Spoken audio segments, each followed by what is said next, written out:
Revolutions often involve violence. But what kind of revolution turns neighbor against neighbor, young students into brutal murderers to the point they would kill their fellow friends and parents? How can people become so fearful and miserable that they would drink pesticide, jump from buildings, and lie down on train tracks to escape their pain?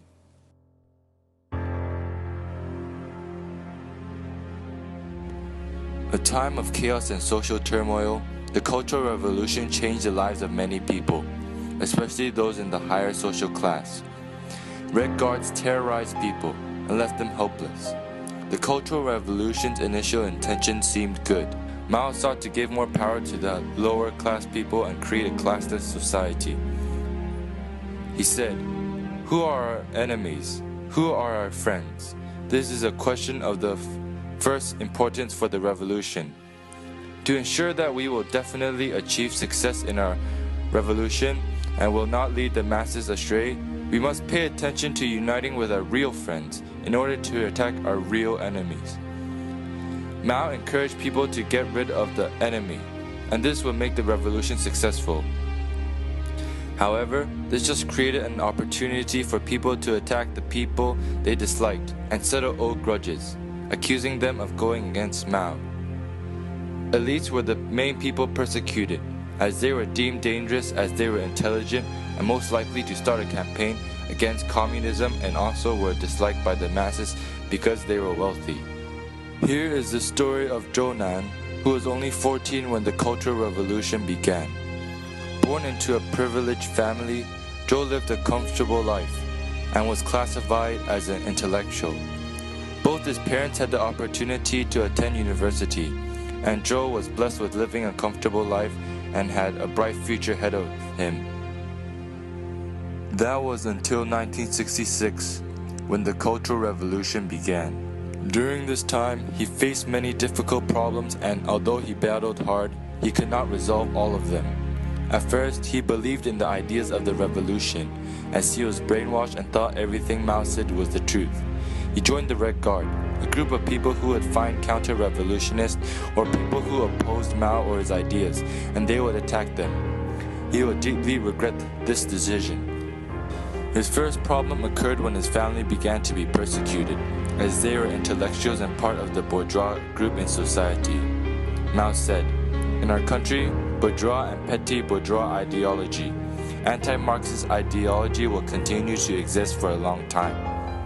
He continued and said, "We still have to wage a protracted struggle against bourgeois and petty bourgeois ideology.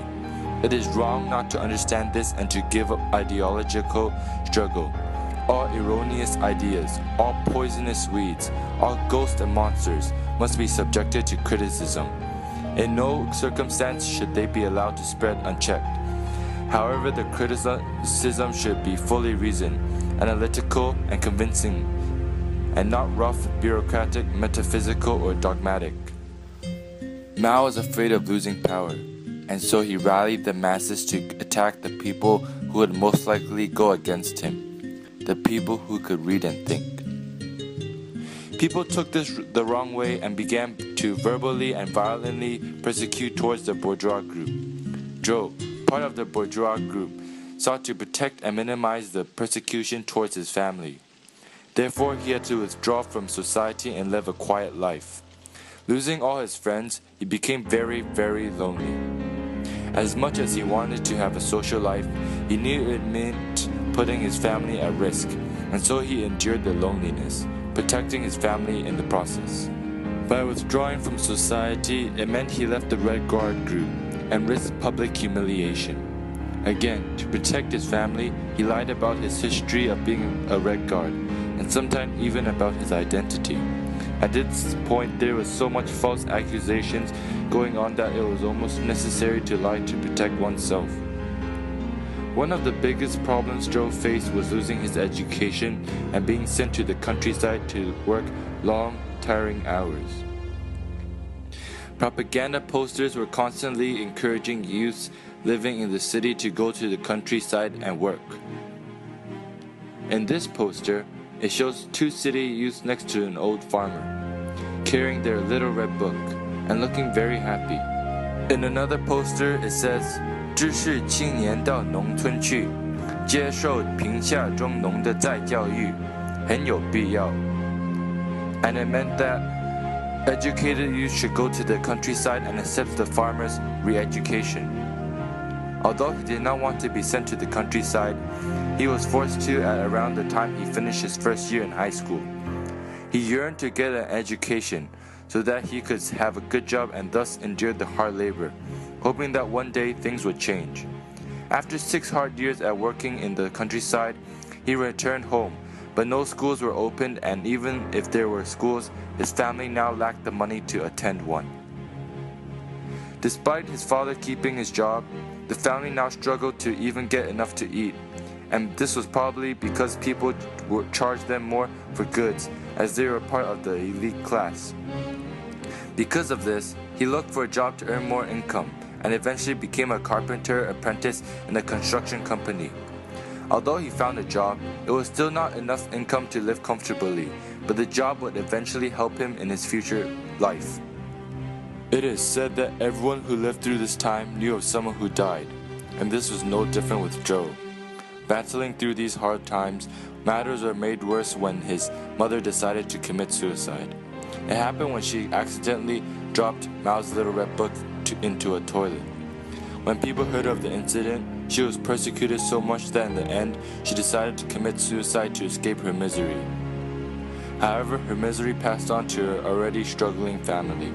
This burdened Joe with more work in the house and the emptiness of losing his mother. Enduring all the problems, Joe's life gradually improved towards the end of the Cultural Revolution, at around 1975.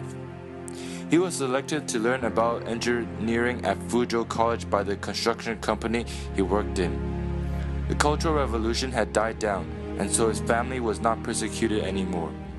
Through hard work, he earned a scholarship and went overseas to study. Today, he is a highly respected professor working in City University in Hong Kong. Society had turned against him and took away everything he wanted, and he chose to be as far away as society as possible. Society may have ruined his life, yet he endured and eventually things went his way, and he still became successful, now influencing the lives of many youths by being a professor.